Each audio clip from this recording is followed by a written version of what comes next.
안녕하세요, 여러분. 굿모닝 행정을 진행하는 여러분의 영디 최영희입니다. 자, 우리 오늘은 7장의 챕터 3, 특별지방행정기관부터 정부 간의 협력, 특별지방행정기관, 그 다음, 네, 지방공기업, 그 다음 소극적인 협력과 적극적인 협력까지입니다.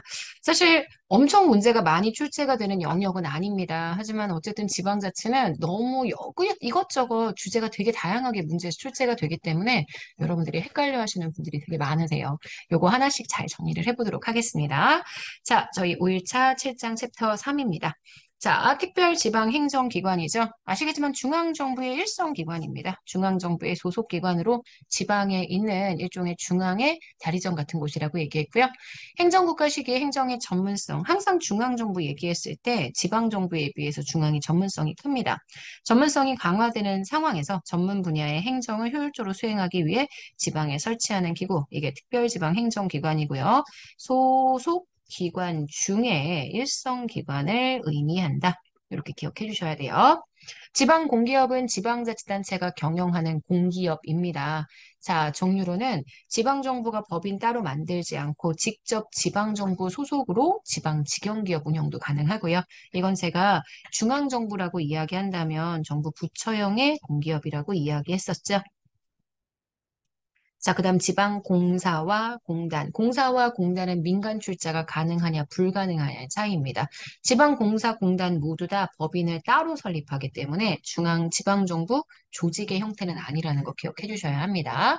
자, 그다음 9번 소극적 협력입니다. 소극적 협력은 분쟁이 발생하면 그 분쟁을 해결하는 거라고 얘기를 했습니다. 광역자치단체와 기초자치단체 간, 시도와 다른 기초자치단체 간, 광역이 다르면 광역의 문제를 광역이 해결할 수는 없잖아요. 그래서 광역과 기초, 광역과 광역 사이의 문제는 중앙분쟁조정위원회를 통해서 해결하고요. 행정안전부 안에 있습니다.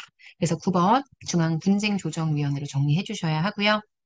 자, 10번입니다. 우리나라의 광역행정 방식의 행정협의회, 지방자치단체 조합, 사무위탁, 자치단체장의 협의체, 장체, 제가 이렇게 얘기했습니다. 이 네 가지가 지방자치법에서 명시되어 있는 광역행정 방식이어서 이 네 가지는 꼭 기억하시고 행정협의회와 자치단체 조합 이렇게 빈칸 두 개로 만들어 봤어요. 자, 문제 한번 풀어보도록 하겠습니다. 1번입니다. 특별지방행정기관에 대한 설명으로 옳은 것. 관할 범위가 넓으면 고객의 편리성이 줄어든다라고 제가 계속 얘기했습니다. 관할 범위가 넓다는 건 그만큼 지방의 특별지방행정기관이 많지 않다는 얘기입니다. 하나의 기관이 포괄하는 범위가 넓다라면 당연히 소비자 입장에서, 고객 입장에서는 접근성이 떨어지기 때문에 고객의 편리성은 떨어지게 된다. 이렇게 보셔야 되고요. 2번, 주민들의 직접 통제와 참여가 용이하기 때문에 책임 행정을 실현할 수 있다. 틀렸죠? 책임 행정이 이루어지려면 지자체에서 이러한 것들을 진행해줘야 됩니다. 그래서 2번 X고요. 3번입니다. 전문 분야의 행정을 보다 효율적으로 수행하기 위해서 설치가 됩니다. 항상 중앙정부는 전문성이 크다. 이렇게 얘기했죠. 자, 그런데 행정기관 간에 중복을 야기할 수 있는 우려가 있고요. 4번, 국가의 사무를 집행하기 위한 일선 집행기관, 일선기관입니다. 법인격을 갖고 있지는 않습니다. 그래서 이거 X입니다. 자, 그래서 1번의 정답이 되는 현재 옳은 선지는 3번이죠. 2번 갈게요. 지방자치단체 상호 간의 분쟁 조정에 관한 설명으로 옳지 않은 것. 지방자치단체 상호 간의 분쟁이 발생을 했다.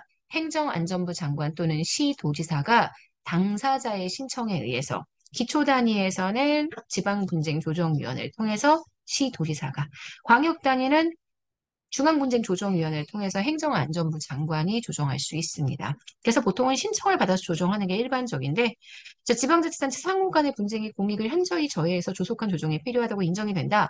당사자의 신청이 없어도 행정안전부 장관 또는 시도지사가 직권으로 이를 조정할 수 있습니다. 맞습니다. 조정 결정 사항 중 예산이 수반되는 경우 광역 관계 지방자치단체는 이에 필요한 예산을 우선적으로 편성해줘야 하고요. 맞습니다.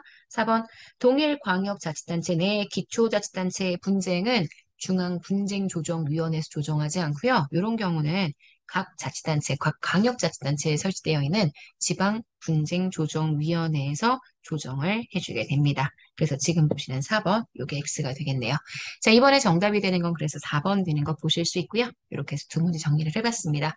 중앙정부와 지방정부 사이의 협력, 소극적 협력과 적극적 협력의 방식들은 문제가 꽤 까다롭게 물어볼 수 있는 내용이니까 기출문제 그리고 기본서 내용 반드시 정리해 주셔야 합니다. 오케이?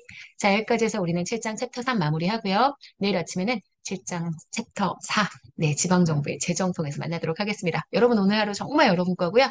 내일 아침에 만날게요. 여러분 안녕.